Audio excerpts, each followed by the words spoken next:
Bien le bonjour et bienvenue dans ce format podcast des lectures anciennes où je vous lis des extraits de livres d'un autre temps. Aujourd'hui, je vous présente le mariage dans ses devoirs, ses rapports et ses effets conjugaux au point de vue légal, hygiénique et moral du docteur Garnier, édité entre 1880 et 1890. Le mariage. Il y a dans l'homme une nécessité instinctive d'aimer. Sainte Thérèse a donc proclamé une vérité physiologico-psychologique sous la forme la plus poétique de son ardente imagination quand elle a dit « L'enfer est le seul lieu où l'on n'aime pas ». Le nouveau-né aime sa mère et sourit en la voyant, l'enfant aime ses compagnons d'enfance, l'adulte aime ses amis et l'amitié, combinée avec l'instinct génésique, lui fait chercher une femme pour être son épouse et partager avec lui les éphémères plaisirs et les incessantes douleurs de la vie. La sociabilité humaine, la famille, la camaraderie, l'amitié, l'amour, le mariage, tout se rapporte à cet instinct moral élevé de l'affectionnivité des phrénologues, faculté des plus nobles et source féconde de toutes les sympathies et de toutes les délices qui adoucissent un peu notre carrière mortelle. Ah, l'amour, selon la loi du devoir, est toute la vie morale de l'homme. Le cœur est la pierre angulaire de la nature humaine. Aimez, aimez selon le devoir, a dit saint Augustin, et faites alors ce que vous voudrez. Et Pascal a noté avec une grande sagacité que tous nos raisonnements tendent à céder aux sentiments et que tous nos efforts de l'esprit se réduisent à justifier que le cœur doit prévaloir sur l'esprit. Considéré comme contrat, le mariage présente des caractères qui ne se rencontrent dans aucune espèce de transaction humaine. Le plus souvent, l'homme n'engage que ses intérêts matériels. Ici, il engage sa personne intellectuelle et morale. Les contrats ordinaires n'ont qu'une obligation ou des effets civils suivant les conventions des parties, tandis que le consentement de celles-ci ne suivent pas pour le mariage. Le contrat ne devient valide que quand il est publiquement sanctionné, au nom de la société et de la loi, par le magistrat civil et au nom de Dieu, par un de ses ministres dans les pays qui ont une religion d'État. L'autorité sociale et la religion sont donc nécessaires lorsqu'un membre de cette société va changer de condition et qu'il s'agit d'y créer un être nouveau. Enfin, contrairement à tous les contrats qui sont temporaires et peuvent se résilier, le contrat de mariage est perpétuel et indissoluble. Quoique uniforme dans sa forme et ses effets, on distingue le mariage suivant les conditions dans lesquelles il est contracté. En voici les principales dénominations. Le mariage in extremis est contracté par des personnes dont l'une, se trouvant en danger de mort, veut laisser à l'autre son nom, sa fortune ou bien légitimer des enfants. Il est ainsi particulièrement solennel et doit être entouré de toutes les garanties désirables pour ne pas être sujet à contestation et procès, car la consécration définitive peut y manquer.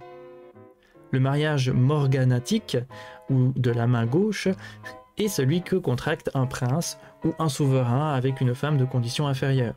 Il donne le serment de la main gauche pour ne pas déroger à sa dignité et marquer certaines restrictions dans les effets ordinaires du mariage. Les fils qui en naissent ne peuvent ainsi hériter ni des titres ni de la souveraineté du père.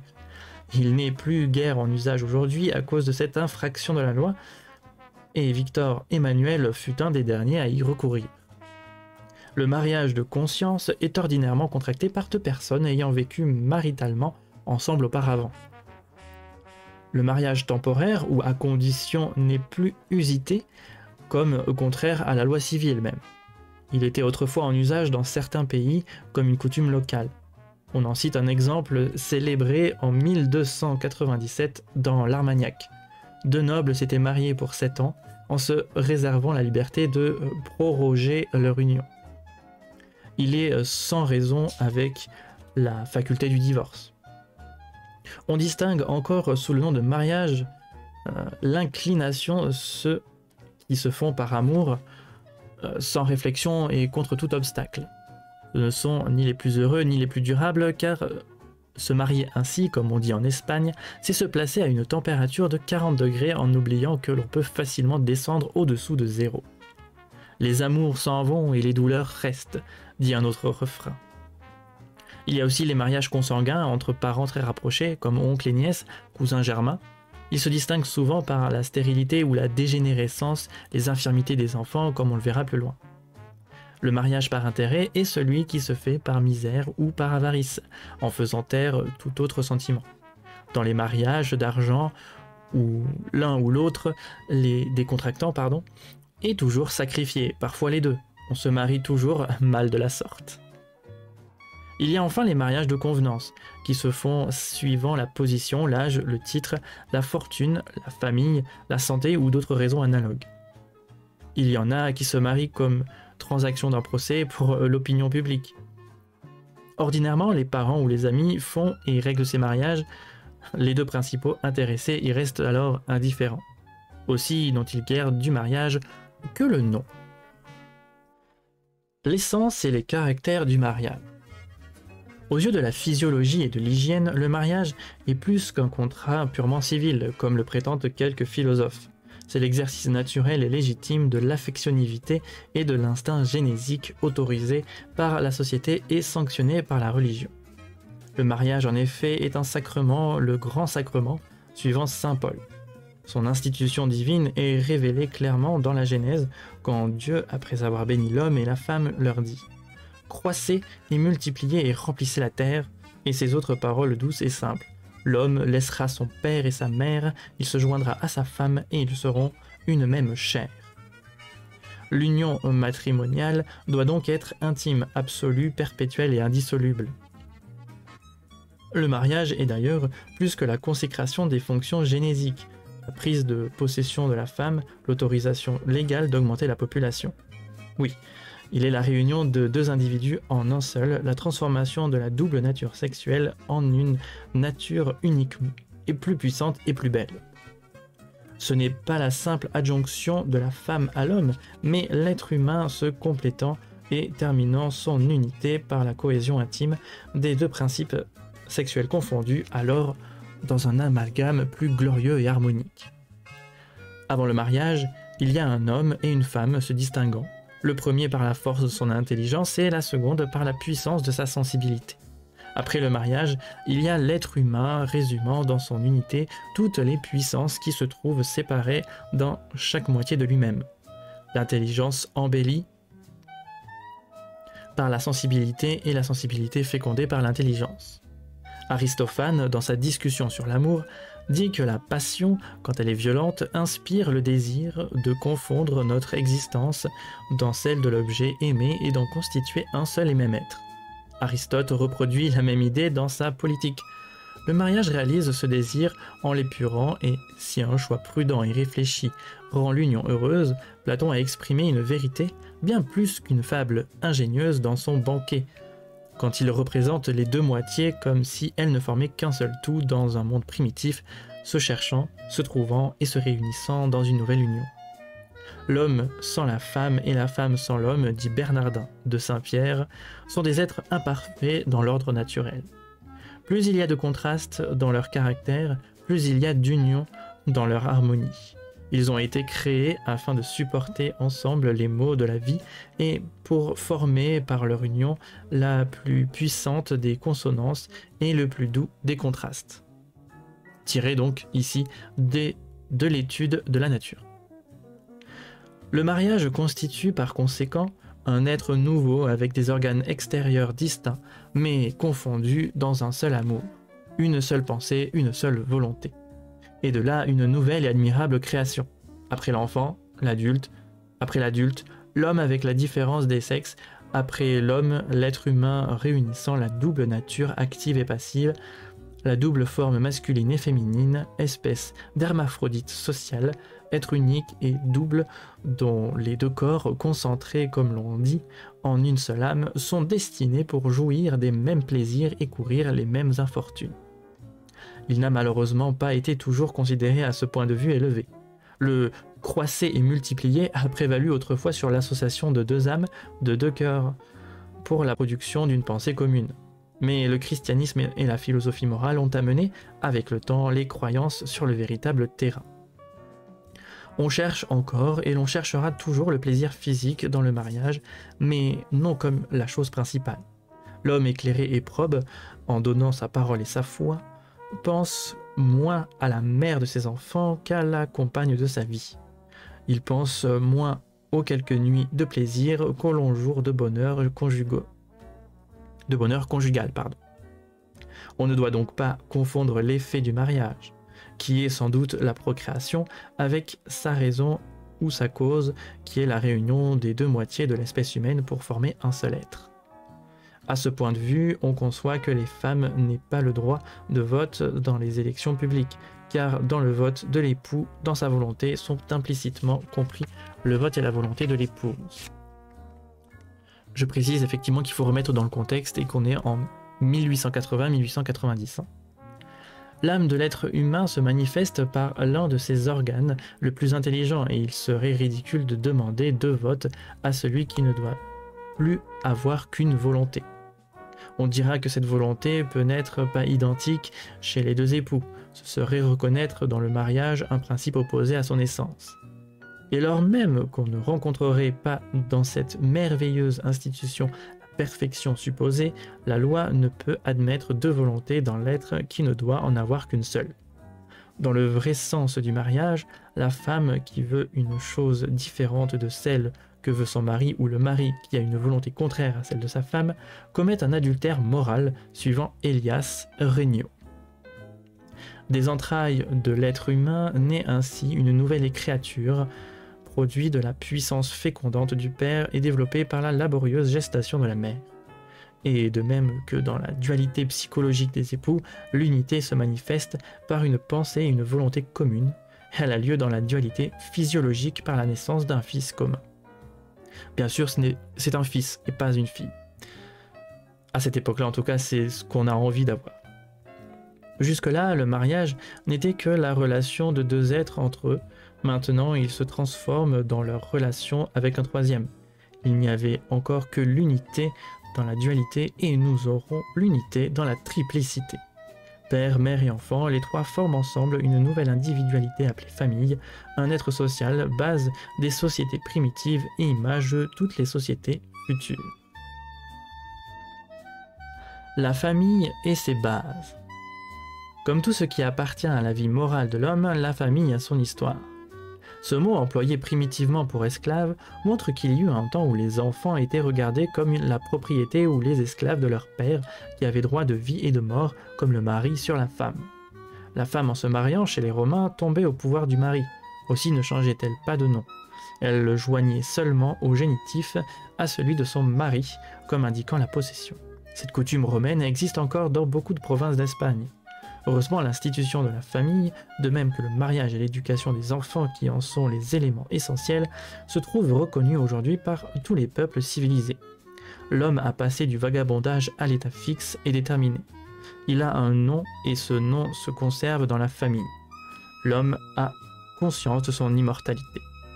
La famille est en effet la première condition de l'ordre social, la première forme de la société. C'est le premier pas de l'homme dans la vie morale, sans lequel tout autre lui est impossible. Bien plus, si ce n'était la famille, la nature, cette nature tant de fois invoquée contre l'ordre social, tuerait l'homme peu d'instants après sa naissance. La famille est aussi le plus puissant mobile de l'activité humaine. Sainte et légitime par elle-même, elle existe encore plus dans l'union des âmes que dans la nécessité physique. Par l'amour et le devoir, par l'usage de la raison et de la liberté, elle sanctifie une des lois les plus impérieuses de notre nature animale. Enfin, la famille perfectionne et complète l'existence de l'individu de même que, dans l'ordre moral et matériel, elle assure la persistance de la société. Qu'en serait-il de celle-ci si la famille disparaissait en rompant les liens qui la forment, si au lieu du mariage, il n'y avait plus que la passion brutale et le concubinage ? Quelle société serait celle où les enfants ne connaîtraient pas leur père et le père de ses enfants? Que serait ce monde si l'on rayait du dictionnaire de toutes les langues, faute de signification, les doux noms de frères et de sœurs? Que serait la patrie enfin si elle n'était pas l'image d'une vaste famille? Dieu est ainsi représenté instinctivement comme le Père commun de tous les hommes, la terre comme le patrimoine de l'humanité et logiquement nous sommes obligés de proclamer la fraternité universelle. Non, le sens commun ne s'est pas trompé en invoquant Dieu sous le nom du Père et le genre humain a eu raison de confondre l'amour de Dieu avec l'amour filial. Dans ces deux sentiments, si divers par leur objet, il a reconnu la piété qu'elle soit pratiquée dans le sanctuaire de la religion ou exercée dans celui de la famille. La société humaine repose immuablement sur les 3 bases suivantes. Premièrement, la liberté individuelle et par conséquent la responsabilité de chaque personne arrivée à l'âge de raison en tout ce qui ne menace pas la liberté des autres ni ne compromet l'ordre social. Deuxièmement, la propriété, considérée non seulement comme le droit de posséder, mais de donner et de transmettre les fruits de son travail personnel sans autre restriction que de ne pas nuire aux droits des autres et contribuer aux charges communes de la société. Et troisièmement, la famille avec tous les devoirs résumés dans ce mot, c'est-à-dire avec le contrat qui considère la femme comme une personne morale et non comme une chose, et l'obligation des parents d'élever et d'instruire leurs enfants. Il est clair que sans liberté, il n'y aurait pas de responsabilité ni par conséquent de moralité dans les actes. L'homme proprement dit cesserait d'exister et la société perdrait sa raison d'être. Sans propriété, il n'y aurait pas de liberté, car la première n'est que la seconde considérée dans ses effets extérieurs. Si mon corps et mon esprit, mes forces et mes facultés m'appartiennent, il est clair que les ouvrages auxquels je les emploie et les résultats de mon travail m'appartiennent également.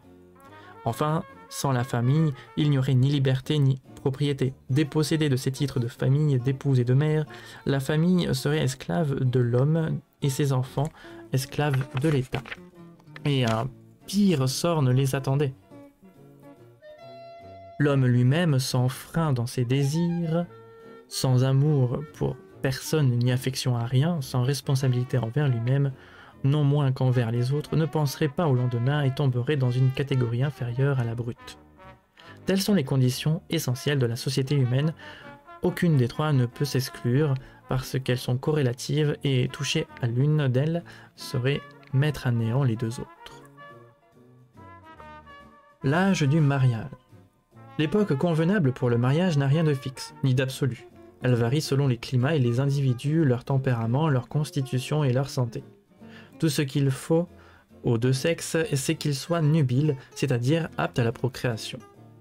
L'accroissement complet du corps, l'intégrité des organes importants de la vie, ceux de la génération en particulier pouvant remplir leurs fonctions sans nuire à la santé, sont les meilleurs caractères généraux de cette maturité procréatrice nécessaire, indispensable pour que le mariage s'accomplisse avec les meilleurs résultats. Sans s'arrêter à cette maturité organique indispensable, les législateurs de tous les pays ont varié cet âge suivant leur point de vue. Lycurge l'avait fixé à 37 ans pour les hommes et Solon à 35, afin d'en faire de valeureux guerriers. Il leur fut même interdit de se marier avant 40 ans à Rome. Celui des femmes, au contraire, est fixé par Manou à 8 ans et à 12 ans par Numa, qui n'en font que des instruments de plaisir. Ne cherchant que de vigoureuses génératrices, Lycurge les marie à 20 ans. Chez les Germains, la nubilité était fixée à 18 ans pour les filles et à 20 pour les jeunes gens. Aujourd'hui encore, l'âge du mariage est en Prusse de 15 ans pour les femmes et de 19 ans pour les hommes, tandis qu'en Autriche, il est de 20 pour ceux-ci et de 16 pour celles-là. En France, la loi fixe cet âge à la puberté, 18 ans pour l'homme, 15 ans pour la femme. D'après la coutume, il est de 17 à 18 pour celle-ci et de 24 à 25 pour celui-là, ce qui est souvent encore trop tôt. La puberté, marquée par la manifestation des facultés reproductrices, la menstruation chez la femme et la présence de spermatozoaires ou germes fécondants chez l'homme, n'est pas la nubilité. Elle n'est que le signe initial de cette grande phase de l'organisme qui constitue l'un des âges de l'homme. Sa plénitude est loin de correspondre de 14 à 18 ans chez l'homme et de 12 à 15 chez la femme, comme les lois l'ont fixé. 2 ou 3 années en moyenne sont ordinairement nécessaires à son entier accomplissement. Un âge plus avancé est donc requis pour que l'homme et la femme puissent faire réciproquement un choix libre et judicieux. Pour transmettre la vie, il est absolument nécessaire que l'individu parvenu au point de pouvoir se conserver lui-même imprime au produit le caractère de l'espèce d'une manière profonde et complète. Pour être chef de famille, il faut avoir une profession ou une carrière assurée. Pour inspirer du respect à l'épouse et aux enfants, il est indispensable que l'intelligence soit assez développée et que le cœur ait une expérience suffisante du monde pour s'y diriger lui-même et sa famille. Or tout cela ne peut se réunir avant 25 ans chez l'homme et 20 chez la femme. Pour la loi qui ne considère que le corps, la fille de 16 ans est une femme parce qu'elle peut être mère. Mais pour le physiologiste ou le moraliste, ce n'est qu'une enfant. On a souvent observé que les premiers-nés sont généralement chétifs parce que les femmes se marient trop jeunes. Une fille de 16 ans et même de 18 n'a que l'apparence de la force. La gestation l'énerve, l'allaitement l'épuise. Elle n'est pas plus propre au rôle de mère qu'à celui de la femme, dit Le Gouvet. Comme précepte général indiqué par Platon et conformément à la statistique, l'hygiène conseille que l'homme se marie de 25 à 33 ans et la femme de 20 à 26. À Paris, pendant le XVIIIe siècle, l'âge moyen des mariés a été de 29 ans pour les hommes et de 24 pour les femmes, d'après la statistique générale de la France de 1857 à 1860. Il a été de 30 et 6 mois pour les hommes et de 26 ans et 2 mois pour les femmes. Cet âge varie suivant les localités dans les proportions diverses. C'est donc à Paris où les mariages se font à l'âge le plus avancé. C'est le contraire dans les campagnes. Ce fait marque bien que la différence de situation à la ville comme à la campagne importe beaucoup plus que l'âge à la réalisation du mariage. On distingue le mariage suivant l'âge où il est contracté, en précoce, tardif ou disproportionné. Les premiers sont ceux qui se font avant la nubilité, les seconds dans un âge avancé, soit de 45 à 50 ans pour l'homme et de 35 à 45 chez la femme. Les troisièmes entre deux conjoints arrivés au minimum et au maximum de cet âge, c'est-à-dire entre jeunes et vieux. Ils sont en général un véritable scandale physiologique, et si les lois ne s'y opposent pas, l'opinion publique les ridiculise et l'hygiène les réprouve. Les mariages précoces. En favorisant trop tôt l'union des sexes, on risque d'épuiser les facultés génératrices chez l'un et chez l'autre et de les conduire à une impuissance prématurée. L'éleveur des campagnes, éclairé par l'expérience, retarde l'accouplement des bestiaux lorsqu'il les voit trop tôt entrer en rue.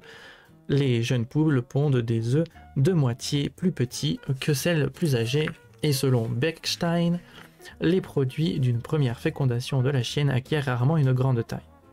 La même circonspection est aussi nécessaire quand il s'agit du développement de l'humanité. Dépenser prématurément la semence fécondante, c'est entraver chez l'homme le développement de ses organes, de ses muscles, affaiblir la lucidité de son esprit et lui préparer une existence languissante. Ces mariages impriment à la descendance un certain caractère de débilité générale qui lui favorise beaucoup l'explosion ultérieure des maladies héréditaires. Beaucoup des premiers-nés sont plus débiles et délicats que leurs puminés ou cadets. Les maîtres ont l'occasion d'observer souvent aussi la supériorité intellectuelle de ceux-ci. Il semble par là que la puissance reproductrice nécessite, comme toutes les autres fonctions, un exercice répété pour imprimer le sceau d'une élaboration parfaite à ses résultats. La mortalité elle-même en est très augmentée. Tandis que celle des garçons avant l'âge de 20 ans est, en France, de 6,9 pour 1000, il résulte des recherches récentes faites par M. Bertillon que sur 7 à 8 000 de ces jouvenceaux mariés avant cet âge, suivant la licence de la loi, 40 à 50 pour 1000 sont morts. Et la preuve que les mariages est bien la cause de cette mortalité extrême, c'est qu'à Paris, où les jeunes gens rencontrent de bonne heure des amours faciles, la mortalité de 18 à 20 ans est de 2 pour 1000 plus élevée que dans le reste de la France. Le danger est donc plus grand pour la femme, petite et délicate surtout. Je reprécise qu'il faut remettre dans le contexte des années 1880-90. Chargée de former et de porter le nouvel être, elle court le risque de manquer des matériaux nécessaires à son existence, si son propre développement n'est pas complet et de ne donner naissance qu'à des avortons. La mortalité des femmes mariées de 15 à 20 ans est ainsi de 11,86 par 1000 et celle des filles de 7,53 seulement. Elle est encore supérieure de 20 à 25 ans par le fait même de la maternité et de ses conséquences, tandis qu'au-dessus de cet âge, elle est toujours inférieure à celle des célibataires. La loi autorisant ces mariages hâtifs est donc homicide et doit être abrogée. C'est aussi pour la femme que sont tous les inconvénients du mariage tardif. Elle est plus exposée à l'avortement par l'inextensibilité de l'utérus, le défaut de laxité des articulations des os du bassin peut rendre son accouchement difficile et laborieux, comme on le verra, et les suites des couches plus longues et dangereuses.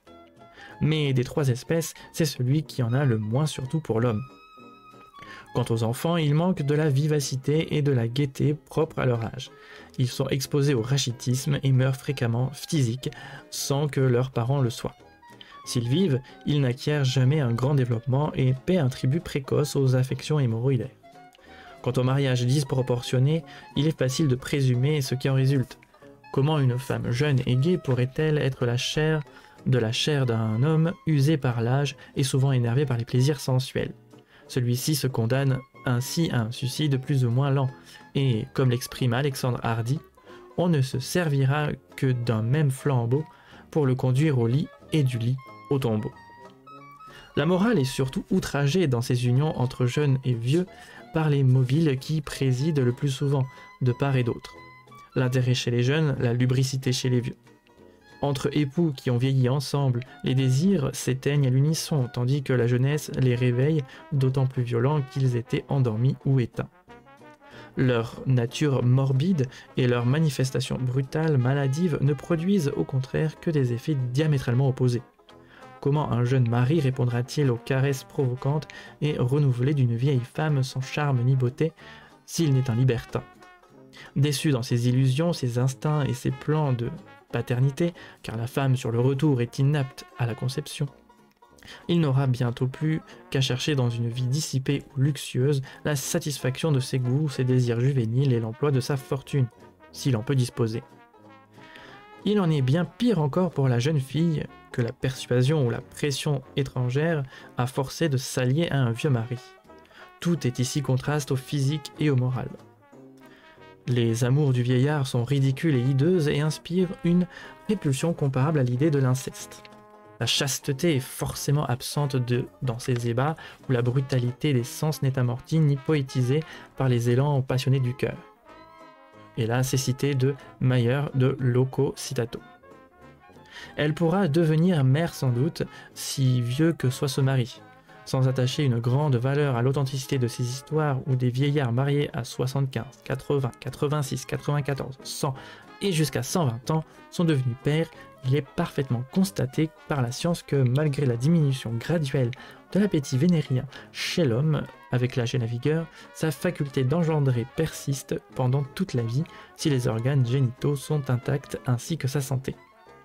Wagner a rencontré des zoospermes vivant dans les vésicules séminales d'hommes de 60 à 70 ans et M. Duplay en a trouvé dans la semence des vieillards jusqu'à 86 ans. Ils peuvent donc être encore pères à cet âge, mais très exceptionnellement, car la présence de ces animalcules ne suffit pas, malheureusement, s'ils n'ont la vitalité ni les conditions voulues pour la fécondation. Mais de quels enfants? Les produits de la vieillesse sont généralement cacochimes, malingres, débiles, lymphatiques, sinon scrofuleux.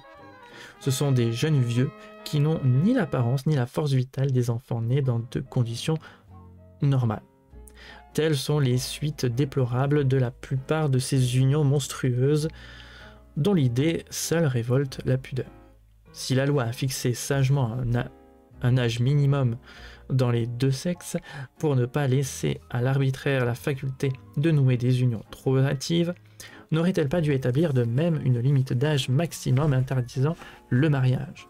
Les dangers sont au moins égaux, avant comme après, pour les conjoints et leur progéniture, comme en témoigne l'apologue castillan suivant. Juan del Charco avait un jardin à Carabanchel, dans lequel il voulut former un arc avec 2 arbres qui s'y trouvaient réunis. L'un était petit et l'autre très grand, mais malgré cette inégalité, celui-ci trouva son maître. Sourd à la raison, car il était très bête, Don Juan attacha à la cime du petit arbre la cime du grand. Cet accouplement fut si pénible aux pauvres arbres, comme on le pense bien, qu'ils en craquèrent de rage. Pour briser ces liens, le grand arbre tira tant qu'il arracha le petit en quelques secousses, et avec lui enguirlandé, il releva sa cime au ciel. Mais entraînée par son poids, elle retomba bientôt sur le sol. D'où certaines gens concluent que les unions inégales détruisent et se détruisent. Relativement à la fécondité, l'âge le plus favorable est d'après les statistiques de 33 ans pour l'homme et de 26 pour la femme, surtout s'il se rapproche dans cette proportion moyenne. Sur 51 mariages contractés en France et ayant donné 10 enfants au moins, M. Duchâtelier a trouvé que la femme avait 3 ans de plus que l'homme dans 12, il y avait égalité d'âge dans 12, mais dans les 27 autres, le mari comptait une moyenne de 5 à 9 ans de plus que sa femme. En Angleterre, la fécondité des mariages est d'après Sadler de 4,87 lorsque le mari est plus jeune que la femme, de 6,17 lorsqu'il y a égalité d'âge, de 5,57 quand le mari est plus âgé de 1 à 16 ans, et de 4,55 seulement au-delà de cette augmentation. La meilleure condition dans les climats tempérés est que l'âge du mari soit plus élevé de quelques années sur celui de la femme sans s'éloigner trop de ceux fixés précédemment. L'influence des climats extrêmes et de la race peut changer les résultats comme tous les modificateurs individuels. C'est de 30 à 35 ans que la fécondité est le plus intense chez la femme. Sur plus de 1 500 000 naissances qui ont lieu en Suède, une femme est accouchée sur 4,3 à cet âge et une sur 4,6 de 25 à 30 ans. Elle cesse ordinairement de 45 à 50 avec la menstruation. Les femmes encore fécondes à cet âge sont de très rares exceptions. Voilà, notre lecture d'extrait s'arrête là pour aujourd'hui, mais reviendra très vite, ne vous inquiétez pas. En attendant, pour ne pas rater les prochaines vidéos, n'hésitez pas à vous abonner si ce n'est pas déjà fait. Sur ce, portez-vous bien et à une prochaine.